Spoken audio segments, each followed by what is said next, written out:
दो फोरमों की ओर से जो मोर्चा शुरू किया गया है उसको 13वां दिन हो गया है, जो शंभू और खनौरी पर लगा हुआ है। और आज हम डब्ल्यूटीओ के मुद्दे के ऊपर, विश्व व्यापार संस्था के ऊपर बात करेंगे कि किस तरह से खेती सेक्टर को विश्व व्यापार संस्था प्रभावित करेगी। इसलिए शंभू पर और खनौरी पर बड़े बुद्धिजीवियों को बुलाकर इसमें आम किसानों से अपनी स्टेज से चर्चा होगी। जो हमने मांग रखी है भारत सरकार से भी, भारत खेती सेक्टर को डब्ल्यूटीओ से बाहर निकाले। उनकी नीतियां किस तरह से प्रभावित कर रही हमें, तो इसके ऊपर दोनों जो हमारे बॉर्डर्स हैं हरियाणा के साथ सटे हुए, उनके ऊपर चर्चा करेंगे, विचार चर्चा होगी। शाम को फिर उसका निर्णय पीसी में सबके साथ साझा किया जाएगा। और कल 26 को हम लोग पूरे भारत को आह्वान कर रहे हैं भी हर गली कूचे गांव में डब्ल्यूटीओ और कारपोरेट के अर्थी फूक दहन किए जाने चाहिए कल सुबह 26 को। और 26 को दोपहर बाद हम लोग दोनों बॉर्डरों के ऊपर 20 फुट से बड़े जो बड़े पुतले बनाएंगे, उन पुतलों का दहन किया जाएगा 26 को।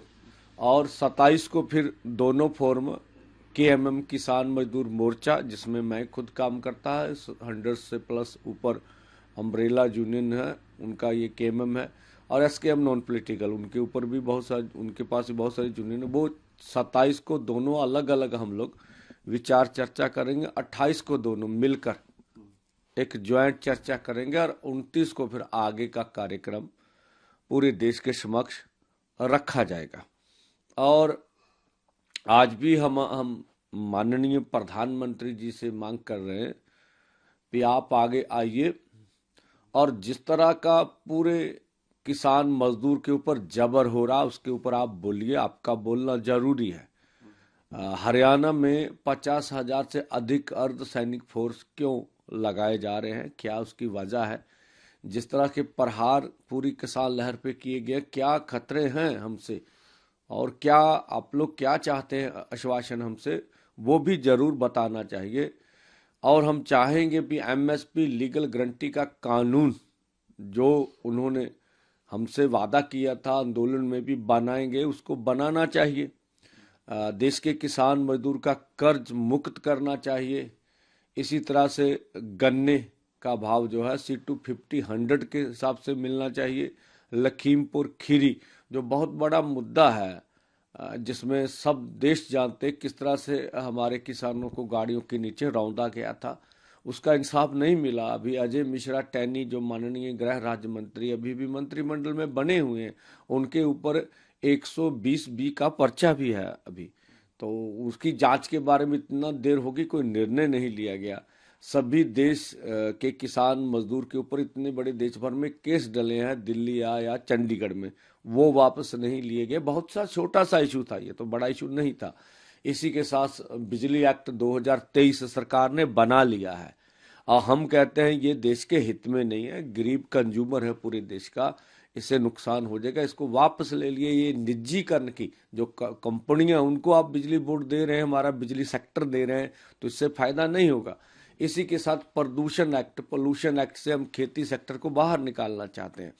और जब भी बरसात होती है, ओले पड़ते हैं और कोई आगजनी हो जाती है, हमारी फसलों का नुकसान हो जाता है।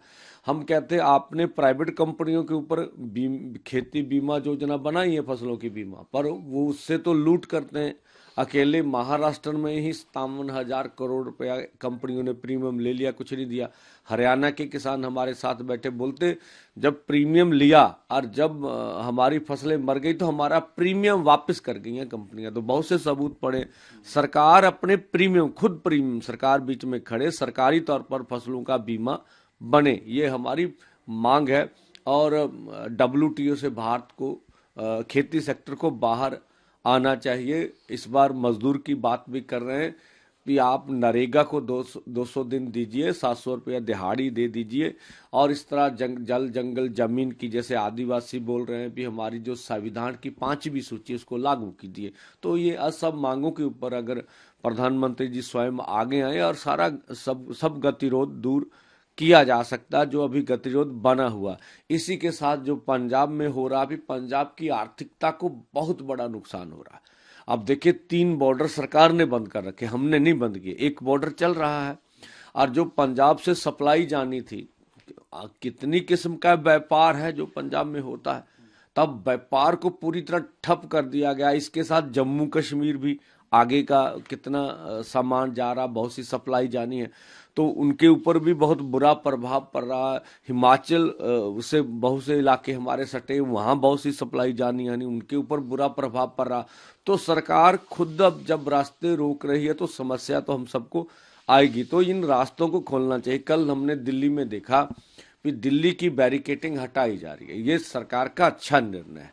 तो आपके देश के किसान हैं, देश के किसानों के सामने दीवार करना अच्छी बात नहीं है, कहीं भी नहीं जाएंगे ये। तो ये तो आपसे मांग करने आ रहे हैं कि हमारे मुद्दों का, मसलों का हल कर दीजिए।